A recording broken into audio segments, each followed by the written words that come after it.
Mesdames et messieurs les journalistes, chers collègues ici présents de la MINUSCA, après ces mots de remerciement à son Excellence Monsieur le Ministre, permettez-moi de vous dire que c'est réellement un plaisir renouvelé que je me plie à cet exercice d'interaction.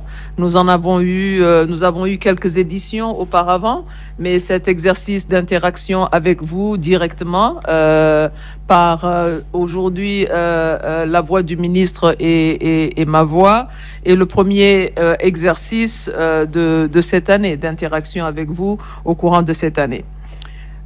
Comme vous l'aurez suivi, le 21 février dernier, lors de ma présentation du rapport du secrétaire général des Nations Unies sur la situation en République centrafricaine, ces rapports que nous présentons au Conseil de sécurité trois fois par an, j'ai évoqué certaines avancées, mais également certains défis importants.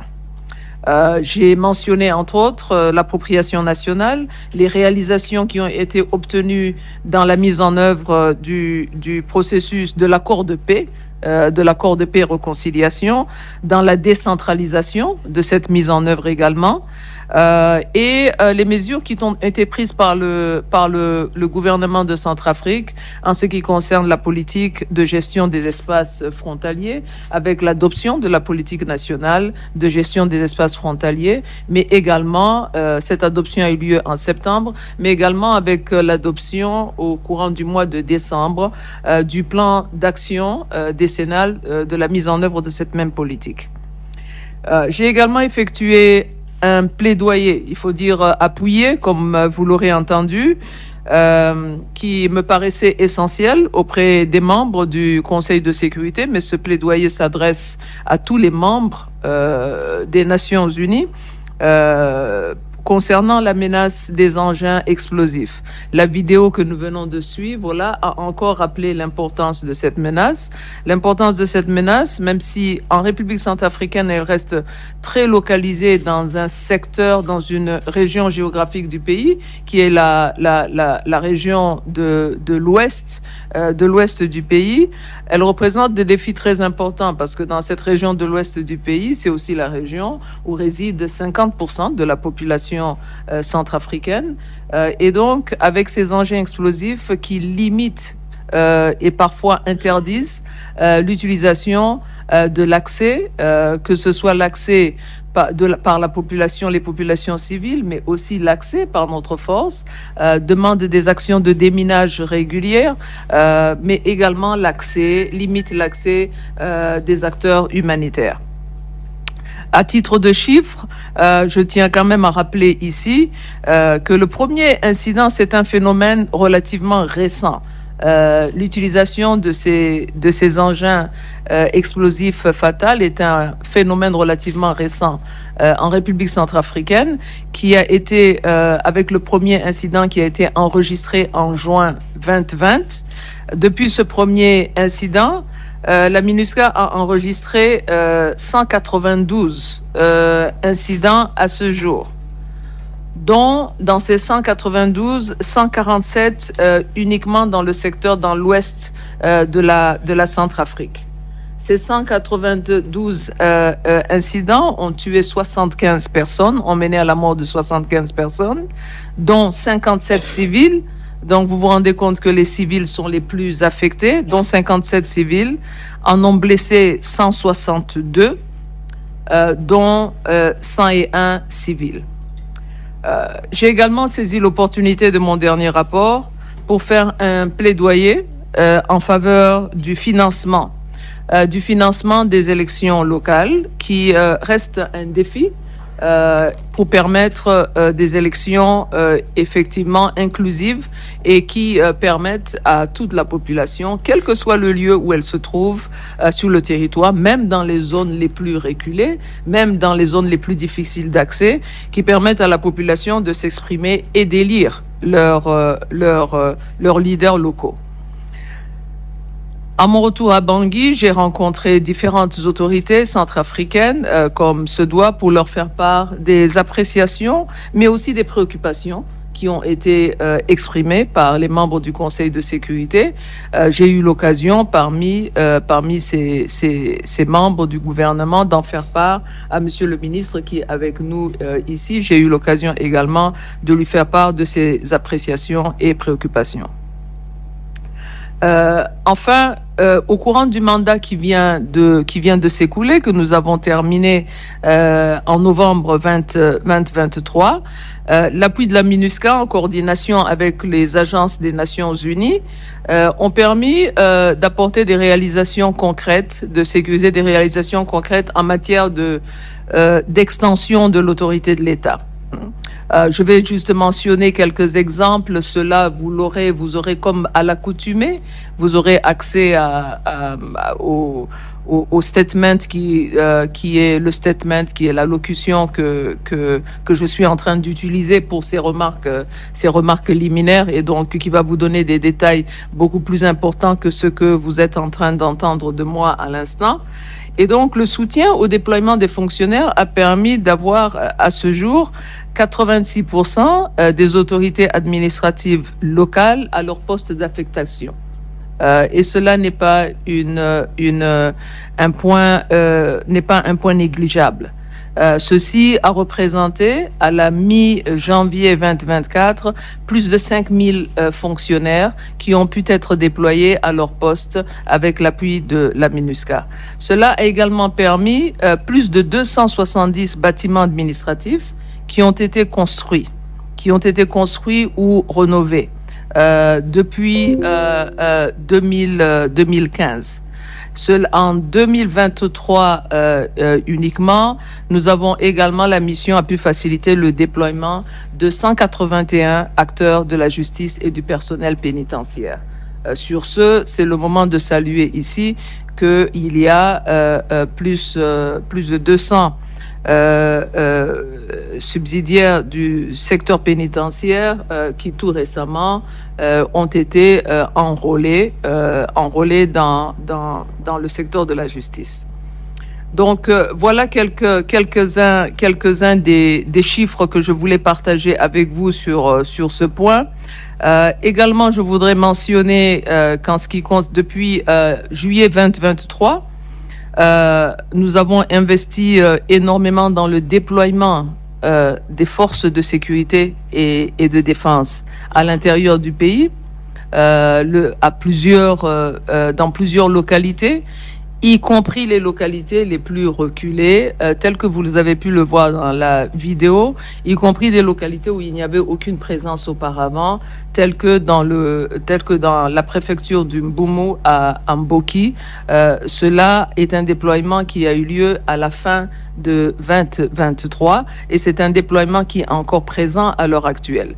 Je saisis cette opportunité pour dire que déjà la dernière semaine du mois de février également, nous avons nous-mêmes accru le déploiement des forces de la MINUSCA à Zemio pour répondre de nouveau à des confrontations communautaires qui étaient en train de revenir à la hausse dans certains villages entre Zemio et Obo.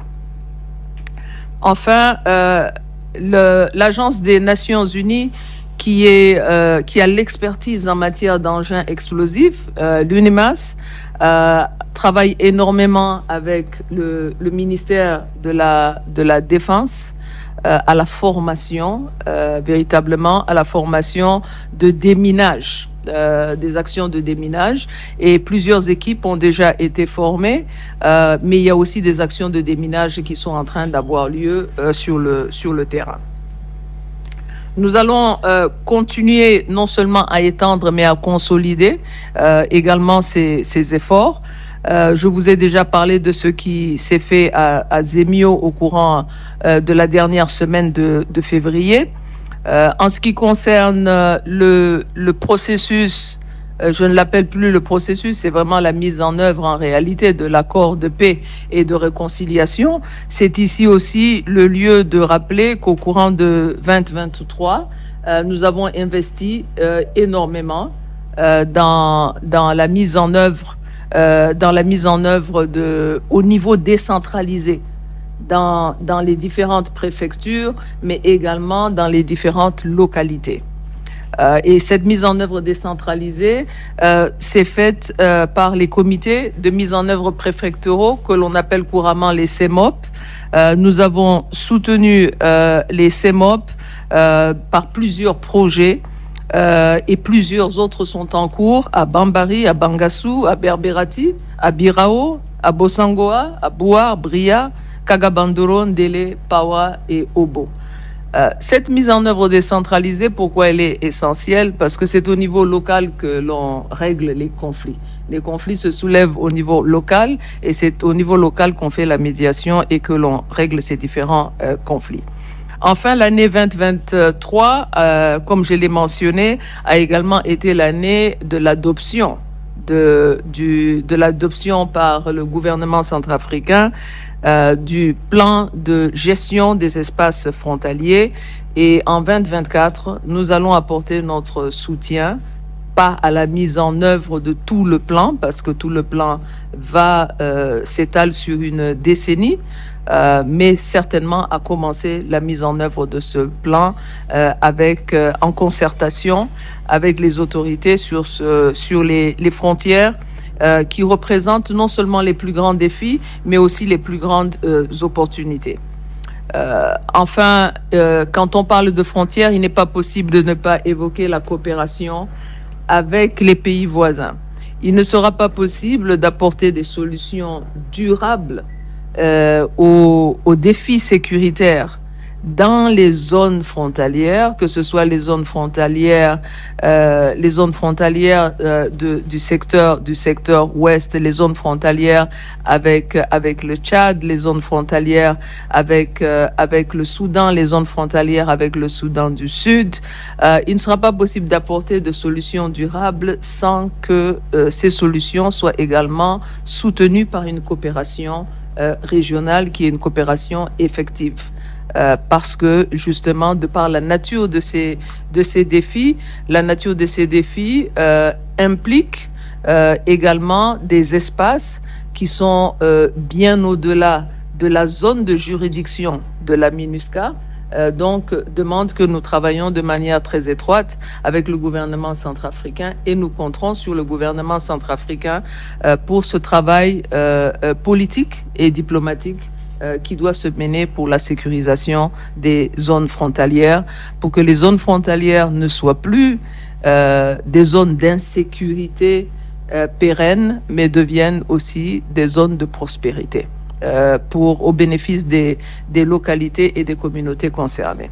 Je terminerai mon propos de ce jour en mentionnant, nous sommes cette semaine, nous sommes aussi la semaine, et nous sommes certainement la semaine de la Journée internationale des femmes, la Journée internationale des femmes qui aura lieu dans 2 jours. Donc je ne peux pas ne pas terminer mon propos sans mentionner l'importance pas seulement de cette journée, mais l'importance de la participation effective des femmes dans tous les processus politiques, mais aussi les processus de médiation, les processus de réconciliation locale et les processus politiques de participation aux élections locales. Les femmes ne peuvent pas être uniquement des électrices, les femmes doivent aussi pouvoir être des candidats et pouvoir compter sur le soutien de leurs concitoyens. Nous allons certainement nous assurer, en ce qui concerne la MINUSCA, que nous apporterons le soutien optimal en mobilisant les différentes composantes de la MINUSCA, un soutien logistique, un soutien opérationnel, mais aussi un soutien technique qui permettra aux femmes de pouvoir jouer, surtout celles qui sont dans les provinces, qui sont ce qu'on appelle au terrain profond, de pouvoir avoir le soutien nécessaire pour pouvoir jouer leur rôle de la manière la plus optimale. Donc, sur ce, Excellence, Monsieur le Ministre, Mesdames et Messieurs les journalistes, sur ce, je termine mon propos de ce jour et je vous remercie de votre très aimable attention. Merci beaucoup, Madame la représentante spéciale. À présent, Monsieur le ministre et porte-parole du gouvernement, Monsieur Maxime Balalou. Madame la représentante spéciale du secrétaire général des Nations Unies, chef de la MINUSCA, je suis ravi ce matin de participer à cet exercice intéressant dans le cadre de notre coopération afin de donner plus de visibilité à l'action que nous menons ensemble depuis des années pour restaurer la paix dans ce pays meurtri par des décennies de conflits militaro-politiques. On ne peut pas nier le rôle important que jouent les Nations Unies auprès de notre pays à travers la MINUSCA pour renforcer les capacités de l'État et contribuer à la restauration de la sécurité sur l'ensemble de nos territoires et également de protéger nos populations.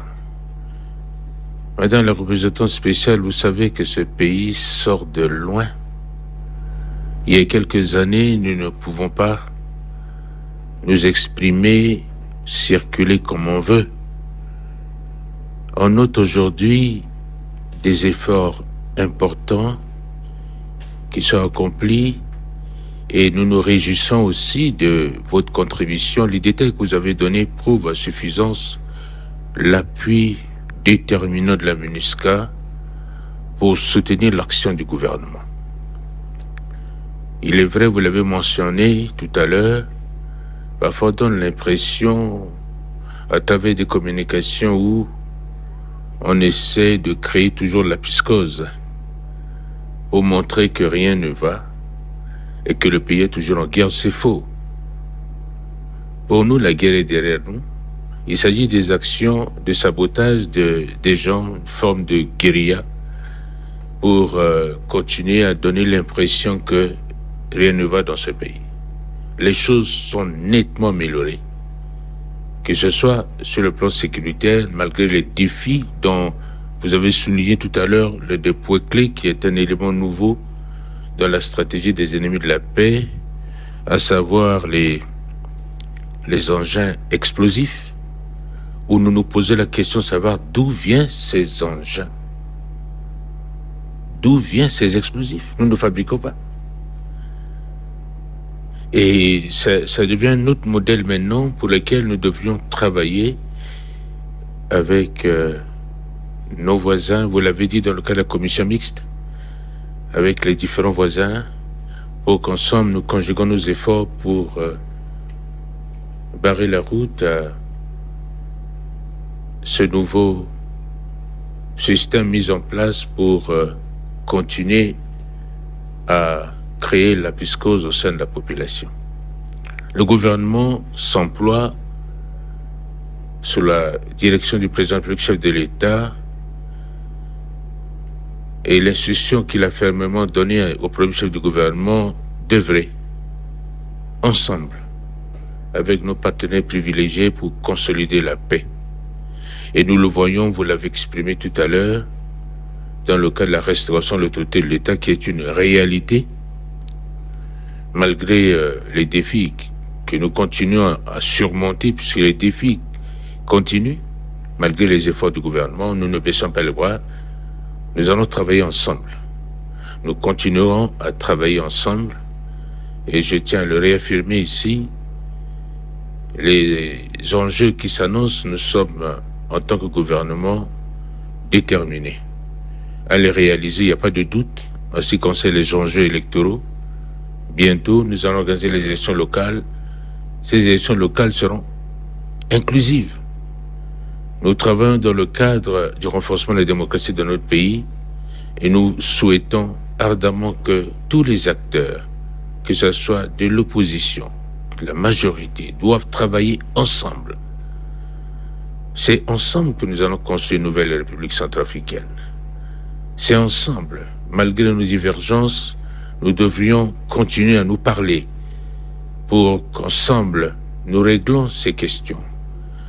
Vous savez, lorsque les divergences vont au-delà de la pensée, nous subissons les conséquences. C'est ce que nous voyons, la persistance de la violence dans un certain nombre de régions. Mais je tiens à vous rassurer et je vous remercie sincèrement, madame, des efforts qui sont déployés par la MINUSCA.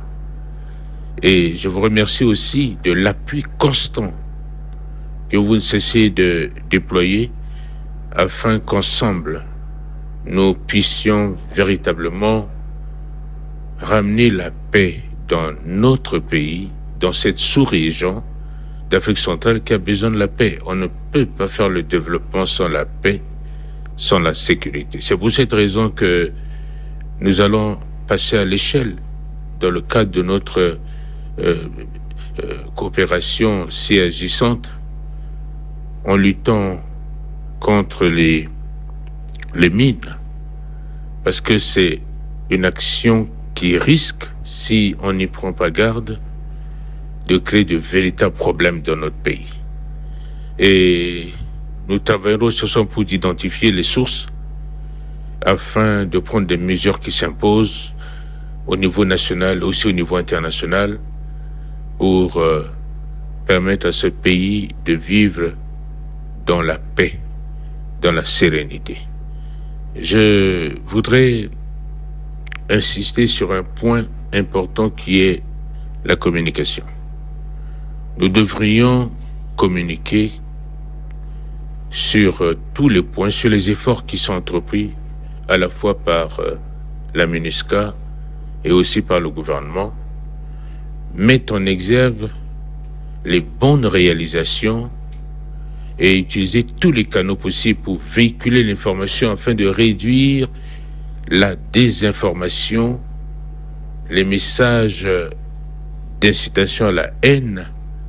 Et nous le constatons, nos populations meurtries sont des proies faciles à être manipulées et nous devions ensemble travailler dans ce sens-là. Et ça fait l'objet de ma mission également, à travers tous les acteurs des médias que je sollicite ardemment leur contribution et nous aurons l'occasion d'échanger bientôt pendant 3 jours au cours d'un séminaire pour lequel on va mettre sur la table et essayer de renforcer les capacités de ces acteurs pour qu'ils jouent leur rôle d'accompagnement du processus de paix. On doit éduquer notre population, on doit pousser la population à plus de résilience. Lorsqu'on tient compte de là où nous venons, nous ne pouvons plus perdre le temps à nous quereller, à nous insulter. Nous devrions plutôt être ensemble, travailler, renforcer la cohésion nationale pour que le vivre ensemble demeure et reste pour nous une réalité efficace afin de permettre enfin à ce pays d'être cité aussi un exemple comme d'autres pays. C'est pour cette raison que je prends note de toutes ces informations que vous avez communiquées. Nous les avons, je vous remercie. Pour moi, c'est de témoigner au nom du gouvernement toute notre reconnaissance des efforts que vous entreprenez. Vous avez fait un peu plus. Je vous en remercie et je fais partie des soutiens. Et nous continuerons à travailler pour relever ce défi de la sécurité qui s'impose à nos populations. Merci beaucoup. Vous pouvez compter sur le gouvernement, sur les points clés que vous avez soulevés. Nous sommes déterminés à travailler pour que la démocratie soit renforcée dans notre pays, pour que la paix soit renforcée dans notre pays, pour que la cohésion nationale soit une réalité, pour que la réconciliation véritable entre Centrafricains, je le dis, je le répète toujours, nous ne sommes pas des ennemis. Nous sommes entre nous des frères et des sœurs, même si, du point de vue idéologique, nous pouvons penser différemment, mais nous appartenons à une communauté de destin. C'est pour cette raison que nous voyons ceux qui viennent d'ailleurs mourir, verser leur sang pour sauver ce pays. Nous devons tenir compte de ces sacrifices suprêmes pour qu'ensemble nous travaillions pour assurer une véritable sécurité et restaurer définitivement l'autorité de l'État. Voilà le message que j'aimerais faire partager et je vous remercie, ça ne sera pas la dernière. C'est un exercice pour lequel nous allons continuer à le faire régulièrement et j'annonce aussi à la presse que bientôt vous allez me rencontrer régulièrement, et c'est tous les lundis, je ferai un point de presse pour vous situer sur l'évolution de la situation de notre pays, vous situer sur les enjeux, vous partager les informations utiles afin que vous puissiez aussi relayer au niveau de nos populations. Je vous remercie, madame.